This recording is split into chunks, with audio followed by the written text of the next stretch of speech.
എല്ലാവർക്കും സുഖമാണെന്ന് വിശ്വസിക്കുന്നു. ഡെയിലി അപ്ഡേറ്റിലേക്ക് എല്ലാ ആളുകൾക്കും സ്വാഗതം. നാളെ ജൂൺ 17-ാം തീയതിയും തുറന്നുള്ള ദിവസങ്ങളിലും നിങ്ങൾ ശ്രദ്ധിക്കേണ്ട വളരെ പ്രധാനപ്പെട്ട കാര്യങ്ങളാണ് ഈ ഒരു വീഡിയോയിൽ വ്യക്തമാക്കുന്നത്. വീഡിയോയുടെ വിശദാംശങ്ങളിലേക്ക് കടക്കുന്ന മുമ്പ് കൂടുതൽ ആളുകളിലേക്ക് ഇൻഫർമേഷൻ എത്താൻ ഷെയർ ചെയ്യുക, ലൈക്ക് ചെയ്യുക, ഫേസ്ബുക്കിലൂടെ കാണുന്ന ആളുകൾ ഫോളോ ചെയ്യുക. വീഡിയോയുടെ വിശദമായ വിവരങ്ങളിലേക്ക് വരാം. 19-ാം തീയതി വെള്ളിയാഴ്ച നടക്കുന്ന ബജറ്റിൽ എന്തൊക്കെ പ്രഖ്യാപനങ്ങളാണ് കാത്തിരിക്കുന്നത് എന്നുള്ളതാണ്. നിലവിൽ 2000 രൂപ പെൻഷനാണ് ക്ഷേമ പെൻഷൻ ലഭിക്കുന്നത്. അത് 200 രൂപയെങ്കിലും വർദ്ധിപ്പിച്ച് 2200-ലേക്ക് എത്തുമെന്നാണ് നമ്മൾ ഈ ഒരു ബജറ്റിൽ പ്രതീക്ഷിക്കുന്നത്. നമുക്ക് കാത്തിരുന്ന് കാണാം എങ്ങനെയാണ് കാര്യങ്ങൾ പോകുന്നത് എന്ന്.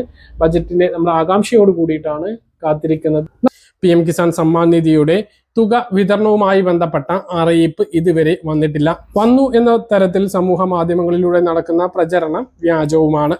പ്രധാനമന്ത്രി കിസാൻ സമ്മാൻ നിധി വർഷത്തിൽ 4 മാസങ്ങളുടെ 3 ഗഡുക്കളായിട്ടാണ് തുക വിതരണം നടത്തുന്നത്. 2026-27 സാമ്പത്തിക വർഷത്തെ ആദ്യ ഗഡുവായിട്ടുള്ള ഏപ്രിൽ, മെയ്, ജൂൺ, ജൂലൈ മാസത്തെ തുകയാണ് ഇനി ലഭിക്കേണ്ടത്. ആദ്യത്തെ 2 മാസം കഴിയുകയും 3-ാമത്തെ മാസത്തിലെ 10 ദിവസം പൂർത്തിയാകുകയും ചെയ്ത സ്ഥിതിക്ക് ഇനി കേവലം 50 ദിവസത്തിനുള്ളിൽ തുക ലഭിക്കും എന്നുള്ളത് ഉറപ്പാണ്. അതിൽ ഏറ്റവും പ്രധാനപ്പെട്ട കാര്യം വിതരണം അടുത്ത മാസമാവാനാണ് കൂടുതൽ സാധ്യത. ഈ മാസവും ലഭിക്കാനുള്ള സാധ്യതയുണ്ട്. ഈ മാസം ലഭിക്കുകയാണ് എങ്കിൽ ഈ മാസം അവസാനത്തിലായിരിക്കും ലഭിക്കുക. ഇല്ല എങ്കിൽ അടുത്ത മാസം 2-ാമത്തെ ആഴ്ചയിൽ തുക ലഭിക്കാനാണ് കൂടുതൽ സാധ്യത. അവസാന ദിവസം വരെയും തൊട്ടടുത്ത ഗഡുവിന്റെ സമയത്തേക്കും നീണ്ടുപോയ ചരിത്രം ഇതിനു മുമ്പ് ഉണ്ട് എന്നുള്ളത് കൊണ്ട് തന്നെ ഇതൊന്നും ഉറപ്പിച്ച് ഡേറ്റ് പറയാനാകില്ല.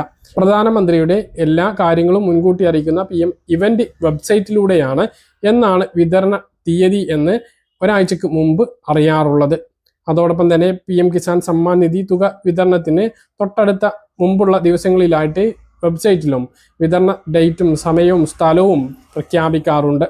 എന്നാൽ അതൊന്നും ഇതുവരെ എത്തിയിട്ടില്ല എന്നുള്ളത് കൊണ്ട് തന്നെ ഈ ആഴ്ചയോ അടുത്ത ആഴ്ചയോ ഒന്നും തുക വിതരണം ഇല്ല എന്ന് ഉറപ്പിക്കാം. പക്ഷേ ഈ മാസം അവസാനം കിട്ടാനുള്ള സാധ്യത തള്ളിക്കളയാനാകില്ല. കിട്ടിയില്ല എങ്കിൽ അടുത്ത മാസം 2-ാമത്തെ ആഴ്ചയോ 3-ാമത്തെ ആഴ്ചയോ തുക എത്തും.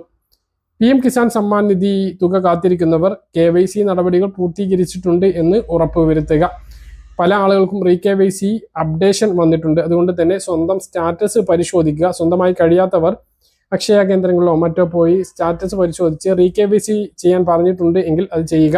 അതുപോലെ അഗ്നിസ്റ്റാർക്ക് കർഷക രജിസ്ട്രേഷൻ അത് നിർബന്ധമായിട്ടും ചെയ്യുക. ഈ ഗഡു ലഭിക്കുന്നതിന് വേണ്ടി അത് നിർബന്ധമില്ല എങ്കിലും ഭാവിയിൽ അത് നിർബന്ധമാണ് എന്നാണ് കൃഷി മന്ത്രാലയവും കേന്ദ്ര സർക്കാർ വൃത്തങ്ങളും സംസ്ഥാന കൃഷി വകുപ്പും അറിയിച്ചിട്ടുള്ളത്. അതുകൊണ്ട് തന്നെ ഇനിയും അഗ്നിസ്റ്റാർക്ക് കർഷക രജിസ്ട്രേഷൻ ചെയ്യാത്ത ആളുകൾ മൊബൈൽ ഫോൺ, ആധാർ കാർഡ്, നിങ്ങളുടെ നികുതി റെസീറ്റിന്റെ രേഖയുമായി ചെന്ന് ഈ അഗ്നിസ്റ്റാർക്ക് കർഷക രജിസ്ട്രേഷൻ നടപടി പൂർത്തീകരിക്കേണ്ടതാണ്. അപ്പോൾ ഇതാണ് PM കിസാൻ സമ്മാൻ നിധിയുമായി ബന്ധപ്പെട്ട് ഏറ്റവും പുതിയ അറിയിപ്പ്. പല ആളുകൾക്കും ഒരു കാരണവുമില്ലാതെ കഴിഞ്ഞ ഗഡുക്കളൊക്കെ മുടങ്ങിയിരുന്നു. എന്തുകൊണ്ടാണ് എന്ന് ഇപ്പോഴും കൃത്യമായിട്ട് ഒരു അറിവില്ല. കാരണം സ്റ്റാറ്റസ് പരിശോധിക്കുമ്പോൾ അവരുടെ എല്ലാ രേഖകളും കൃത്യമാണ്. എന്നിട്ടും അവർക്ക് തുക മുടങ്ങി എന്നുള്ളതാണ്. ഇനി 23-ാമത്തെ ഗഡുവിൽ എത്ര പേർക്കാണ് മുടങ്ങി പോവുക എന്ന് നമുക്കറിയില്ല. സ്വന്തമായിട്ട് പദ്ധതി ഉപേക്ഷിക്കാൻ, ഒഴിഞ്ഞു പോകാൻ പല ആളുകൾക്കും കഴിയും. അതായത് ആദായ നികുതി അടക്കുന്നവരാണ് അക്കാര്യം ശ്രദ്ധിക്കേണ്ടത്. മുമ്പ് തുക വാങ്ങിയിരുന്ന ആളുകൾ ഇപ്പോൾ ആരെങ്കിലും റേഷൻ കാർഡിൽ ആദായ നികുതി അടക്കുന്നുണ്ട് എങ്കിൽ സ്വമേധയാ ഈ പദ്ധതിയിൽ നിന്ന് ഒഴിവാകുന്നതാണ് നല്ലത്. ഇല്ല എങ്കിൽ നിങ്ങൾക്ക് നോട്ടീസ് വരികയും ഇതുവരെ വാങ്ങിയിട്ടുള്ള മുഴുവൻ തുകയും തിരിച്ചടക്കേണ്ടി വരികയും ചെയ്യും. സ്വമേധയാ ഒഴിവാകുകയാണ് എങ്കിൽ പദ്ധതിയിൽ നിന്ന് ഒഴിവാകും എന്ന് മാത്രമേ ഉള്ളൂ. ഇതുവരെ വാങ്ങിയിട്ടുള്ള തുക തിരിച്ച് അടക്കേണ്ടി വരില്ല എന്നുള്ളതും ഓർമ്മിപ്പിക്കുന്നു. ഇതാണ് PM കിസാൻ സമ്മാൻ നിധിയുമായി ബന്ധപ്പെട്ട് ഏറ്റവും പുതിയ അറിയിപ്പായിട്ട് ഓർമ്മിപ്പിക്കാനുള്ളത്. രാജ്യത്തെ ജനസംഖ്യാ കണക്കെടുപ്പ് സെൻസസ് 2027 നടപടികളുടെ ഭാഗമായി ആദ്യഘട്ടമായിട്ടാണ് സെൽഫ് എന്യൂമറേഷൻ എന്ന ഒരു ആശയം കൊണ്ടുവരുന്നത്. പൊതുജനങ്ങൾക്ക് തങ്ങളുടെ വീടിന്റെയും കുടുംബത്തിന്റെയും സംബന്ധിച്ച വിവരങ്ങൾ ഔദ്യോഗിക പോർട്ടൽ വഴി സ്വയം ഓൺലൈനായി രേഖപ്പെടുത്താനുള്ള സൗകര്യമാണിത്.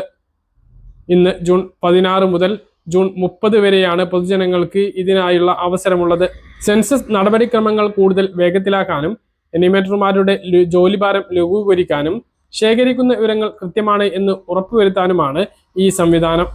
വീടുകളുമായി ബന്ധപ്പെട്ട 34 ചോദ്യങ്ങളാണ് ആദ്യഘട്ട ചോദ്യാവലിയിൽ ഉൾപ്പെടുത്തിയിട്ടുള്ളത്. ഇംഗ്ലീഷ് കൂടാതെ മലയാളം ഉൾപ്പെടെയുള്ള 15 ഇന്ത്യൻ ഭാഷകളിലും വിവരങ്ങൾ പോർട്ടലിൽ രേഖപ്പെടുത്താൻ കഴിയും. അപ്പൊ എല്ലാവർക്കും സ്വന്തമായിട്ട് എങ്ങനെയാണ് ഇത് രേഖപ്പെടുത്തേണ്ടത് എന്നാണ് അറിയേണ്ടത്.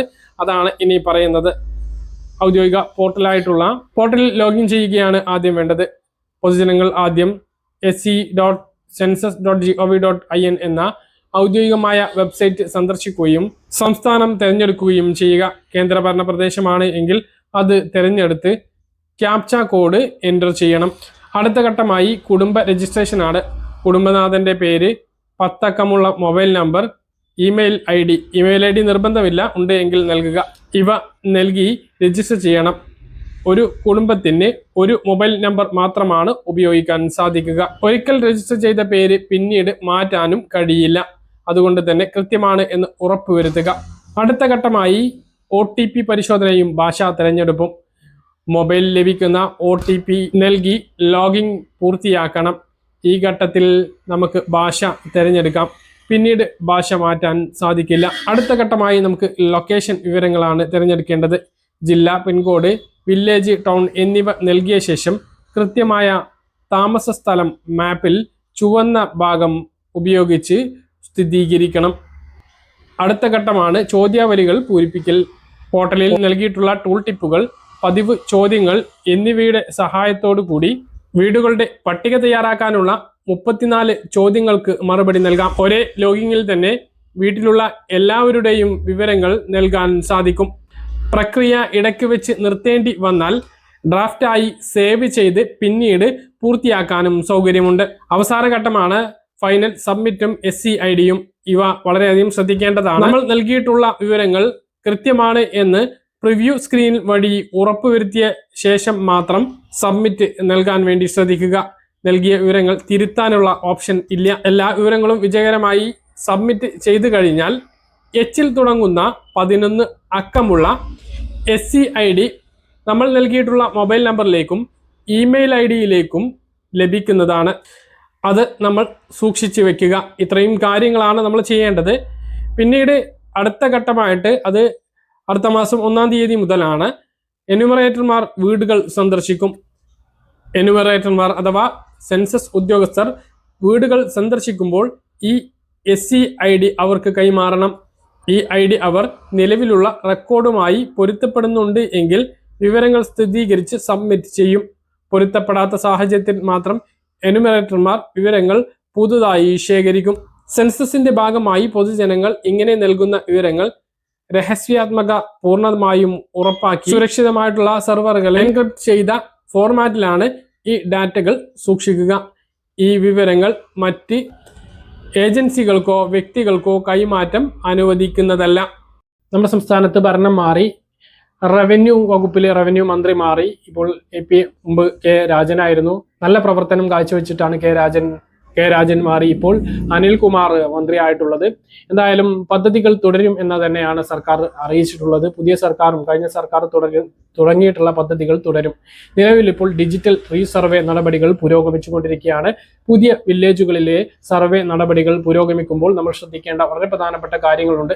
സർവേ നടക്കുന്നതിന് മുമ്പ് ഗ്രാമസഭകൾ പോലെ സർവേ സഭകൾ സംഘടിപ്പിക്കും. അതിൽ വ്യക്തമായിട്ടുള്ള നിർദ്ദേശങ്ങൾ അതാത് ഗ്രാമപ്രദേശങ്ങളിലെ ആളുകൾക്ക് നൽകുന്നതാണ്. സർവേ നടക്കുന്ന പ്രദേശങ്ങളിലെ ആളുകൾക്ക് നൽകുന്നതാണ്. അതിർത്തി സ്ഥലങ്ങളിലെ കാടുകൾ വെട്ടിത്തെളിയിച്ചും അതുപോലെ തന്നെ അതിർത്തി രേഖകൾ കൃത്യമാക്കി വെച്ചും ഈ സർവേക്ക് വരുന്ന ഉദ്യോഗസ്ഥർക്ക് നമുക്ക് സഹകരണം ഉറപ്പുവരുത്താവുന്നതാണ്. ഡിജിറ്റൽ റീസർവേ എൻ്റെ ഭൂമി പദ്ധതി ഇപ്പോൾ പുരോഗമിച്ചുകൊണ്ടിരിക്കുകയാണ് എന്ന് തന്നെയാണ് പറയാനുള്ളത്. സർവേ കഴിയുന്നതിലൂടെ തരിശ് ആയിട്ട് കിടക്കുന്ന ഭൂമി കണ്ടെത്തി ഭൂമി ഇല്ലാത്ത ആളുകൾക്ക് വിതരണം ചെയ്യാനുള്ള നടപടി ഈ സർക്കാർ എടുക്കും എന്നുള്ളതാണ് ഇപ്പോൾ നമുക്ക് ലഭിക്കുന്ന വിവരങ്ങൾ. സർവേ പൂർത്തിയാവുന്നതോടുകൂടി ഇപ്പോൾ ഒരുപാട് സ്ഥലങ്ങളിൽ സർവേ പൂർത്തിയായിട്ടുണ്ട്. ഇടപാടുകൾ സുഗമമായിട്ട് നടത്താൻ കഴിയും. ഭൂമി വിൽക്കൽ വാങ്ങൽ ഉടമസ്ഥൻ സ്ഥലത്തില്ല എങ്കിൽ പോലും വിദേശത്താണ് എങ്കിൽ പോലും കൃത്യമായിട്ട് വേഗത്തിൽ ഇത് തീർപ്പാക്കാൻ കഴിയും എന്നുള്ളതാണ്. അതുപോലെ തന്നെ പോക്കുവരവ് പോലുള്ള മറ്റ് കാര്യങ്ങളെല്ലാം എളുപ്പമാവുന്നു എന്നുള്ളതാണ്. വില്ലേജ് ഓഫീസിൽ പോവാതെ ഭൂമിയുടെ കരമടക്കൽ ഉൾപ്പെടെയുള്ള എല്ലാ കാര്യങ്ങളും നമുക്ക് ഓൺലൈനായിട്ട് ചെയ്യാൻ കഴിയുന്നു എന്നുള്ളതാണ്. ഇതിൽ ചെറിയൊരു പ്രശ്നമുള്ളത് കാലത്തെ കയ്യെഴുത്ത് രേഖകൾ ഡിജിറ്റലാക്കുന്ന നടപടിയും പുരോഗമിക്കുന്നുണ്ട്. അങ്ങനെ ഡിജിറ്റലാക്കുമ്പോൾ സാങ്കേതികമായിട്ടും അതിൽ ചില പൊരുത്തക്കേടുകൾ തെറ്റുകൾ ഉണ്ടാവാനുള്ള സാധ്യതയുണ്ട്. അപ്പോൾ അതെല്ലാം അവനവൻ്റെ രേഖകൾ എൻ്റെ ഭൂമി പോർട്ടലിൽ പരിശോധിച്ച് നമ്മളെ രേഖകളെല്ലാം പഴയ രേഖകളെല്ലാം ഡിജിറ്റലാക്കുമ്പോൾ അതിൽ എഴുതിയിട്ടുള്ള കാര്യങ്ങളെല്ലാം കൃത്യമാണ് എന്ന് ഉറപ്പുവരുത്തുകയും ഉണ്ട്. പരാതികൾ ഉണ്ട് എങ്കിൽ അത് അറിയിക്കുകയും വേണം എന്നുള്ളതും ശ്രദ്ധിക്കേണ്ടതാണ്. മറ്റൊന്ന്, ഡിജിറ്റൽ റീസർവേ പൂർത്തിയാകുമ്പോൾ അതിർത്തിക്കുള്ളിലെ അധിക ഭൂമി ക്രമവൽക്കരിച്ച് നൽകുന്ന സെറ്റിൽമെന്റ് ആക്ട് കഴിഞ്ഞ സർക്കാർ നിയമസഭയിൽ അവതരിപ്പിച്ചിരുന്നു. കെ രാജനാണ് ബില്ല് അവതരിപ്പിച്ചിരുന്നത്. ഡിജിറ്റൽ റീസർവേ പൂർത്തിയാകുമ്പോൾ എക്സസ് ലാൻഡ്, അതായത് അതിർത്തിക്കുള്ളിൽ ഒരുപാട് ഭൂമികളാണ് രേഖയില്ലാതെ ഉള്ളത്. ഇങ്ങനെയുള്ള രേഖയില്ലാതെ, തർക്കരഹിതമായിട്ടുള്ള രേഖ ഇല്ലാത്ത ഭൂമികൾക്ക് ആരുടെ കൈവശമാണോ ഉള്ളത് എങ്കിൽ അതിന് ഒബ്ജക്ഷൻ പാടില്ല. അയൽവക്കക്കാരന് അതിന് അവകാശം ഉന്നയിക്കാൻ പാടില്ല. അടുത്ത് സർക്കാർ ഭൂമി വരാൻ പാടില്ല. അങ്ങനെയുള്ള അധികമുള്ള ഭൂമി ക്രമവൽക്കരിച്ച് നികുതി അടക്കാനുള്ള ഭാഗത്തിലേക്ക് ആക്കിത്തരുന്ന പദ്ധതിയാണ് ക്രമവൽക്കരണ ബില്ല്. അപ്പോൾ സ്വകാര്യ വ്യക്തികളുടെ റീസർവേ പൂർത്തിയാകുമ്പോൾ അധികമുള്ള ഭൂമി സർക്കാരിലേക്ക് നിശ്ചിത പണം അടച്ചുകൊണ്ട് നേടിയെടുക്കാൻ അല്ലെങ്കിൽ സ്വന്തമാക്കാനുള്ള ഒരു അവസരം ഇപ്പോൾ നിലവിലുണ്ട്. 2025 റവന്യൂ മന്ത്രി കെ രാജനാണ് ബില്ല് അവതരിപ്പിച്ചത്. അത് നിയമപരമായിട്ട് നടപ്പിലാക്കാനുള്ള ഒരു ചുമതല കൂടി പുതിയ സർക്കാരിനുണ്ട്. അതെല്ലാം നടപ്പിലാക്കും എന്നാണ് പ്രതീക്ഷിക്കുന്നത്. അപ്പോൾ ഡിജിറ്റൽ റീസർവേ നിങ്ങളുടെ വില്ലേജിൽ വരികയാണ് എങ്കിൽ അത് നിങ്ങൾ കൃത്യമായിട്ട് അറിയും. അപ്പോൾ എല്ലാ സൗകര്യങ്ങളും ഒരുക്കി കൊടുക്കുകയും നിങ്ങളുടെ നിലവിലുള്ള രേഖ എല്ലാം കൈവശം അല്ലെങ്കിൽ അതിന് കോപ്പി കൈവശം വെക്കുകയും ചെയ്യുക എന്നുള്ളതും പ്രധാനമായിട്ട് ഓർമ്മിപ്പിക്കുകയാണ്. പറഞ്ഞ കാര്യങ്ങൾ കൃത്യമായിട്ട് മനസ്സിലാണെന്ന് കരുതുന്നു. ഇതുപോലെ ഇൻഫർമേഷൻ ലഭിക്കാൻ ചാനൽ സബ്സ്ക്രൈബ് ചെയ്യുക, ബെൽ ഐക്കൺ എനേബിൾ ചെയ്ത് വെക്കുക. മറ്റൊരു വീഡിയോ കാണാം. ദൂരെ.